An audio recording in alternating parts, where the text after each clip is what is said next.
Hello students, class 9th हम कर रहे थे चैप्टर नंबर 5 सिविक्स का, और ये इसका सेकंड पार्ट है। एक पार्ट हम इसका ऑलरेडी कर चुके हैं। हमें शुरू करना है पार्लियामेंट से। In the example of the office memorandum, do you remember the role of the parliament? आपको पार्लियामेंट का रोल जो है याद होगा।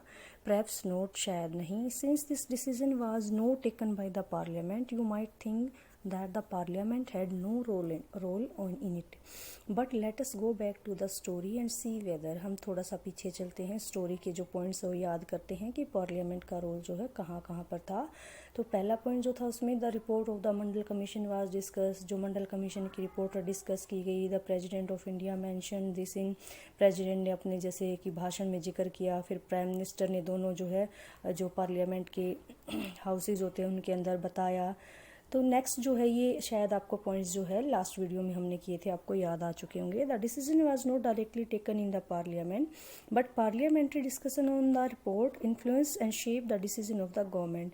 ये जो डिसीजन है वो डायरेक्ट पार्लियामेंट में तो नहीं लिया गया, लेकिन इसके ऊपर जो डिस्कशन हुआ तो उससे गवर्नमेंट का जो डिसीजन था उसको वो ज़रूर प्रभावित हुआ। They brought pressure on the government to act on the Mandal recommendation. Government के ऊपर जो है प्रेशर रहा कि वो मंडल कमीशन की रिपोर्ट को क्या करें, इसके अंदर लाएं, लागू करें।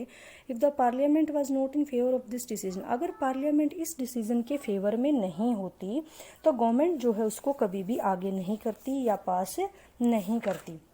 यानी अगर जो है क्या इसके अंदर पार्लियामेंट इसका फेवर ना करे, यानी पार्लियामेंट के अंदर इसका फेवर ना मिले, समर्थन ना मिले, तो गवर्नमेंट इसको पास नहीं कर सकती है।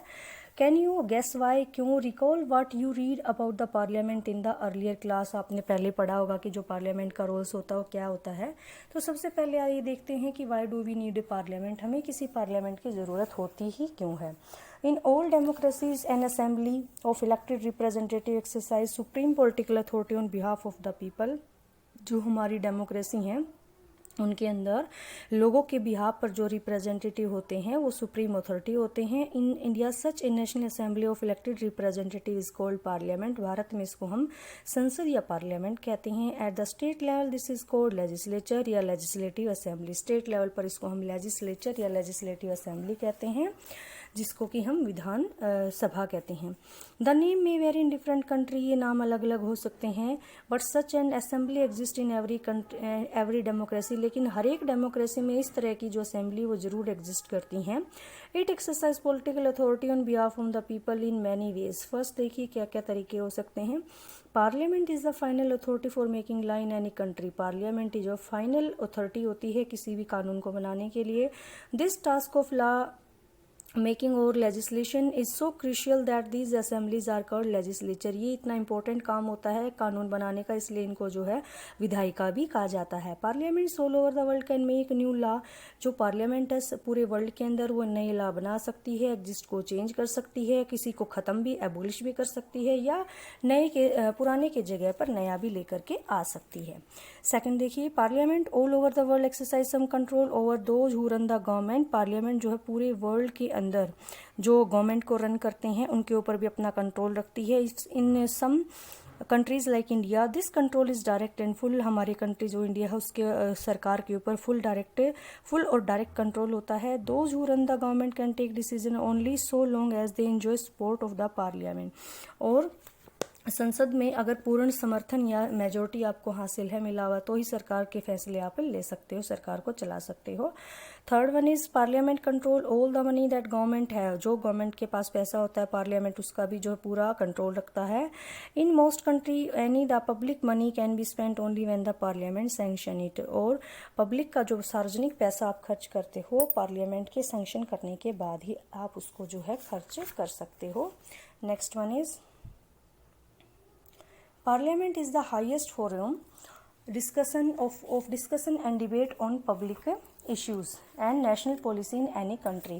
जो पार्लियामेंट होता है वो सबसे बड़ा मंच होता है किसी भी पॉलिसी को डिस्कस करने के लिए या नेशनल लेवल की पॉलिसी बनाने के लिए, डिबेट करने के लिए। Parliament can seek information about any matter. और पार्लियामेंट जो है किसी भी मैटर में आपसे इन्फॉर्मेशन मांग सकती है। Two houses of parliament, since the parliament play central role in modern democracy, most large country divide the role and power of the parliament in two parts. Parliament के दो पार्ट्स बटे होते हैं। एक तो जो पहला बोला जाता है उसको one house is usually directly elected. एक इसको जो डायरेक्टली इलेक्ट होता है लोग जिसमें लोगों को डायरेक्टली चुना जाता है रिप्रेजेंटेटिव को, and exercise the real power on behalf of the people, जो लोगों के बिहाफ पर पावर में आते हैं। दूसरा होता है the second house is usually elected indirectly, दूसरे को इनडायरेक्टली चुना जाता है, उसके पास कुछ स्पेशल पावर और परफॉर्म करने के लिए, कुछ फंक्शन करने के लिए स्पेशल पावर होती है। The most common work for the second house, second की बात कर रहे हैं, is look after the interest of various state region और फेडरल यूनिट। इसके पास राज्यों के लिए कुछ स्पेशल राइट होते हैं स्टेट्स के रिगार्डिंग या उसके रीजन्स के रिगार्डिंग कुछ स्पेशल राइट्स इसको दिए जाते हैं। इन आवर कंट्री, हमारी कंट्री में parliament consist of two house, दो हाउस हैं हमारे। The two house are known as the council of state Rajya Sabha and the council of the people, और दूसरे को बोला जाता है लोकसभा। जो हाउस ऑफ पीपल लोकसभा और council of state Rajya Sabha. The president of India is a part of parliament although she is not a member of either house. दोनों के में से किसी का पार्ट नहीं होता, लेकिन फिर भी जो है वो पार्लियामेंट के अंदर काउंट होता है, यानी कि पार्लियामेंट का किसी दोनों सदनों में से किसी का मेंबर नहीं होता, फिर भी वो पार्लियामेंट का पार्ट माना जाता है। That is why all law made in the house come into force only after that they receive the assent of the president. सिर्फ जो है इसी कारण से प्रेजिडेंट के साइन के बाद ही कोई जो लॉ है वो कानून बनता है, उसके असेंट करने के यानी मंजूरी के बाद ही। You have read about the Indian parliament in earlier classes, हमने पहले भी पढ़ा है, तो उसके बारे में क्या क्या जैसे आप जानते हो, देखिए कि कितने नंबर हैं, टोटल मेंबर हैं या नंबर हैं, कौन इसे इलेक्ट करता है, इसकी लेंथ, टर्म लेंथ का मतलब है कि वो कितने टाइम के लिए चुने जाते हैं। तो कुछ इस तरह के क्वेश्चंस हैं, उनके लिए देखिए हम क्या करते हैं। Which of the two house is more powerful, फिर हमें ये देखना है कि हाउस कौन सा पावरफुल है। It might appear that the Rajya Sabha is more powerful, for some time it is called the upper chamber and Lok Sabha is the lower chamber. अगर हम ऐसे माने कि उसे अपर चैम्बर कहा जाता है, राज्यसभा को ज़्यादा पावरफुल हो गए, लोकसभा को लोअर चैम्बर, तो इसलिए कम होगा। But this does not mean the Rajya Sabha is more powerful then Lok Sabha. This is just an old style of speaking. ये तो बोलने का सिर्फ एक पुराना तरीका है, हमारी कॉन्स्टिट्यूशन में इस तरह की लैंग्वेज का कोई भी यूज नहीं किया गया है। Our constitution does give the Rajya Sabha some special power over the state. State के लिए कुछ राज्यसभा को कुछ स्पेशल राइट तो दिए गए हैं, लेकिन जो लोकसभा है उसकी सबसे ज़्यादा पावर होती है राज्यसभा के कंपैरिजन में। देखिए, any ordinary law need to be passed by both the houses, but if there is a difference between the two houses, दोनों कोई भी सामान्य जो लॉ या कानून होता है दोनों हाउसेज में पास होना होता है। लेकिन अगर दोनों हाउसेज में कोई डिफरेंस यानी मतभेद हो जाए तो बाद में दोनों का जॉइंट सेशन यानी संयुक्त अधिवेशन बुलाया जाता है, और इसमें भी क्योंकि लार्जर नंबर किसके होते हैं, लोकसभा के, तो अक्सर ऐसी मीटिंग में प्रीवेल यानी कि प्राथमिकता किसको दी जाती है, लोकसभा के व्यूज को दी जाती है। Second one is Lok Sabha exercise more power in money matter. Lok Sabha के पास मनी मैटर में ज़्यादा पावर होती है। Once the Lok Sabha pass the budget of the government और any other money related law, the Rajya Sabha can not reject. अगर एक बार कोई कानून जो मनी से रिलेटेड होता है, कोई भी बजट होता है, वो अगर पास कर दे लोकसभा और राज्यसभा के पास भेज दे, तो राज्यसभा उसको जो रिजेक्ट नहीं कर सकता, सिर्फ उसको 14 दिन के लिए डिले कर सकता है, या उसके अंदर कुछ चेंजेस कह सकता है कि सजेस्ट कर सकता है कि आप इसमें चेंजेस करें, कुछ परिवर्तन करें, और ये लोकसभा के ऊपर है कि वो उन चेंजेस को माने या ना भी माने। नेक्स्ट देखिए, third one is most important, the Lok Sabha controls the council of minister. जो मंत्री परिषद है उनके ऊपर कंट्रोल होता है। Only a person who enjoy the support of the majority of the member in the Lok Sabha is appointed the prime minister. जो persons होते हैं उन्हें मेजोरिटी का सपोर्ट मिला होता है, जिस पर्सन को मेजोरिटी का सपोर्ट मिला होता है लोकसभा में, जो बहुमत होता है जिसका, उसी को प्राइम मिनिस्टर अपॉइंट किया जाता है, उसी को प्राइम मिनिस्टर के लिए चुना जाता है। If the majority of the Lok Sabha members से that no confidence in the council of minister, अगर आधे से ज्यादा मिनिस्टर ये कह दे कि हमें लोकसभा के ऊपर जो है मंत्री परिषद के ऊपर विश्वास नहीं है, all minister including prime minister have to quit या रिजाइन, और सभी मंत्रियों को साथ में प्रधानमंत्री को भी अपना रिजाइन या क्विट करना पड़ता है, पद छोड़ना पड़ता है। The Rajya Sabha does not have this power, जबकि राज्यसभा के पास इस तरह की कोई पावर नहीं है। नेक्स्ट देखिए, पॉलिटिकल एग्जीक्यूटिव। हम इंडिया में जो है दो तरह की एग्जीक्यूटिव के बारे में पढ़ेंगे। एक तो सबसे पहले पॉलिटिकल एग्जीक्यूटिव होता क्या है उसके बाद देखेंगे। Do you remember the story of office memorandum with which we started this chapter, जो हमने शुरुआत में की थी। Who find out that the person who sign the document did not take this decision. ये भी सबको पता है कि जिसने इसके ऊपर साइन किए थे वो इसका डिसीजन उसने ये नहीं लिया था जिस अधिकारी ने साइन किए थे। He was only executing the policy decision taken by someone else, वो तो सिर्फ एग्जीक्यूटिंग यानी पॉलिसी को लागू कर रहा था। We noted the role of the prime minister is in taking that decision, but we also know that he could not have taken the decision if he did not have support from the Lok Sabha. अगर prime minister के पास भी support नहीं होता लोकसभा का तो वो decision लेने में कामयाब नहीं होता। In that sense he was only executing the wishes of the parliament. Thus, at different level of any government, we find functionaries who take day-to-day decision but do not exercise supreme power on behalf of the people. इसलिए इस प्रकार हम देखते हैं कि कई सारे जो गवर्नमेंट के डे टू डे के फंक्शंस होते हैं, काम होते हैं, एडमिनिस्ट्रेशन के होते हैं, उनको लेने के लिए कई सारे लोग डिसीजन लेते हैं, लेकिन वो जो डिसीजन लेते हैं उनके पास कोई सुप्रीम अथॉरिटी नहीं होती है, पावर नहीं होती है लोगों के बिहाफ पर। All those functionaries are collectively known as executive. ये जितने भी फंक्शनरीज यानी कि जो काम कर रहे होते हैं इन सभी को मिला करके हम एग्जीक्यूटिव या कार्यपालिका कहते हैं इन अधिकारियों के समूह को। They are called executive because they are in charge of the execution of the policy of the government, क्योंकि ये जो पॉलिसीज होती हैं सरकार की नीतियाँ होती हैं उनको कार्यरूप देने के कारण इन्हें कार्यपालिका कहा जाता है, इसलिए इनको एग्जीक्यूटिव कहा जाता है। This when we talk about the government we usually mean the executive. जब भी हम गवर्नमेंट सरकार या इस शब्द के बारे में बात करते हैं हमारा जो आमतौर पर मतलब होता है वो एग्जीक्यूटिव यानी कार्यपालिका से ही होता है। अब है पॉलिटिकल एंड परमानेंट, ये दो तरह की होती हैं, एक राजनीतिक और दूसरी स्थायी। In a democratic country two category make up the executive, one that is elected by the people for specific period. एक तो जो होती है स्पेसिफिक पीरियड के लिए लोग जिसे चुनते हैं। Political leader who take the big decision fall in this category, इसके अंदर जो पॉलिटिकल लीडर आते हैं जो बड़े बड़े फैसले लेते हैं। In the second category people are appointed on a long term basis, दूसरे होते हैं जो लॉन्ग टर्म के लिए चुने जाते हैं। This is called permanent executive या सिविल सर्विसेज, जो प्रशासनिक या सिविल सर्विसेज में लगे होते हैं उनकी बात कर रहा है। Person working in civil services are called civil servant, सबको पता है जो सिविल सर्विस कर रहा है उसको सिविल सर्वेंट कहते हैं। They remain in office even when the ruling party change, ये तब तक काम करते रहते हैं जब भले ही रूलिंग पार्टी चेंज हो जाए। These officers work under political executive and assign them in carrying out the day-to-day administration। और ये जो है अपने जो एग्जीक्यूटिव के लिए पॉलिटिकल एग्जीक्यूटिव की हेल्प करते रहते हैं, असिस्ट यानी हेल्प करते रहते हैं उनके रोजमर्रा के जो प्रशासन के कार्य हैं उनमें। Can you recall the role of political and non political executive in the case of office memorandum? You might ask why does the political executive have more power than the non political executive? Why is the minister more powerful than the civil servant? हम क्यों कहते हैं कि minister के पास ज्यादा power है बजाय कि सिविल सर्वेंट के? The civil servant is usually more educated and has more expert knowledge of the subject, जबकि सिविल सर्वेंट के पास तो एजुकेशन भी ज्यादा है, उसके पास नॉलेज भी ज्यादा है। The adviser working in the finance ministry know more about economic than the finance minister. किसी अगर मान लो फाइनेंस मिनिस्टर की हम बात करें तो उसका जो सलाहकार होगा वो उससे ज्यादा एक्सपर्ट होगा इकोनॉमिक मामलों में, उससे ज्यादा बेहतर जानता होगा। Sometime the minister may know very little about the technical matter that come under their ministry. कभी कभी तो ऐसा होता है मिनिस्टर को तो बहुत कम नॉलेज होती है, जो भी टेक्निकल मैटर आते हैं उसके अंडर उसकी मिनिस्ट्री के अंदर। This could easily happen in minister like, ये आम बात होती है जैसे कि बाकी मिनिस्टर्स के साथ भी, चाहे वो डिफेंस हो, हेल्थ हो, सर्विस हो, माइनिंग हो, कुछ भी हो, उनके जो एडवाइजर होते हैं, सलाहकार होते हैं, वो उनसे ज़्यादा एक्सपर्ट होते हैं अपने मैटर में, यानी कि उन्हें नॉलेज ज़्यादा होती है बजाय कि किसी मिनिस्टर के। Why should the minister have the final से ऑन दीज मैटर? लेकिन फिर भी जो फाइनल जो पावर होती है, डिसीजन होता है, वो मंत्री ही क्यों लेते हैं? The reason is very simple, बहुत सिंपल सा इसका रीजन है। In a democracy the will of the people is supreme, लोगों की इच्छा सबसे ऊपर होती है, सर्वोपरि होती है। The minister is elected by the people and this empowered to exercise the will of the power people on their behalf.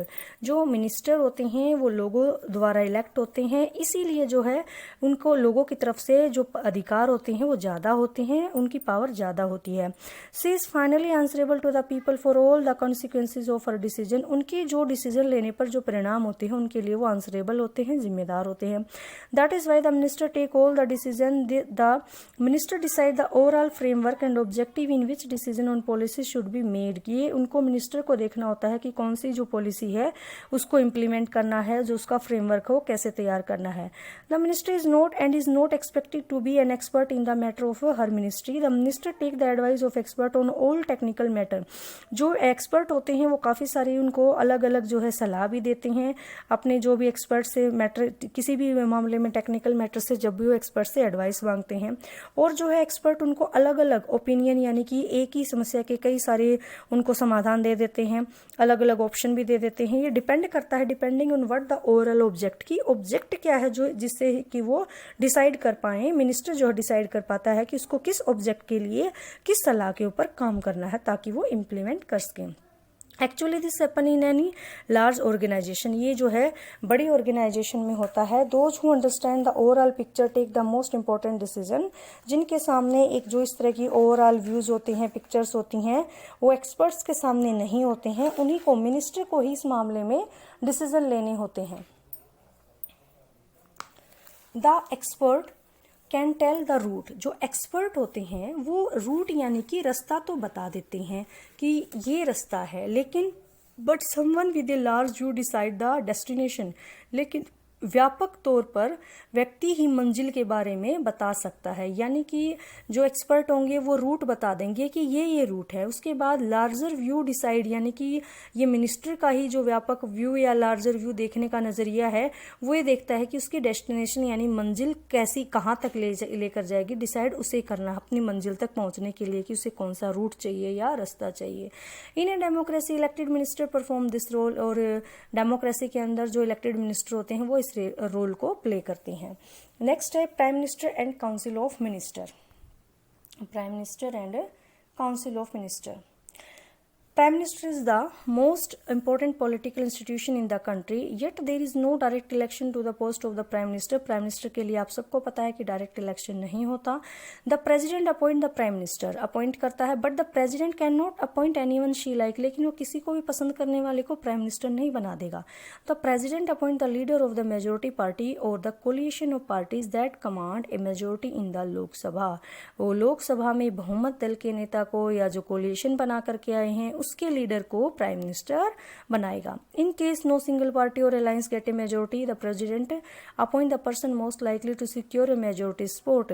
अगर किसी केस में कोई सिंगल पार्टी या अलायंस मिलकर के मेजोरिटी नहीं लेकर आ रहे हैं तो प्रेसिडेंट उसमें से किसी को जो मेजोरिटी जिसे सपोर्ट करती हो, ज्यादातर लोग जिसे पसंद करते हो, उसको जो है प्राइम मिनिस्टर बना सकता है।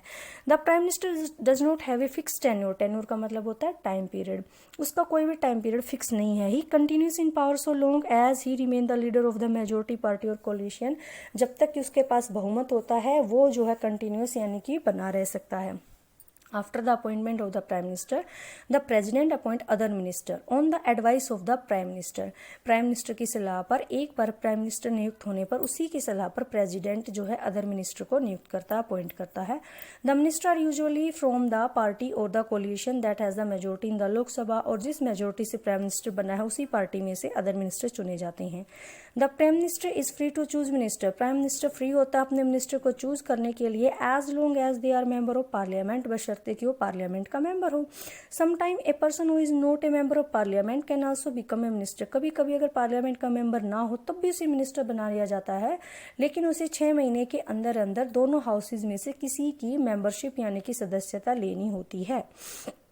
Next, Council of Minister is the official name for the body that include all the minister.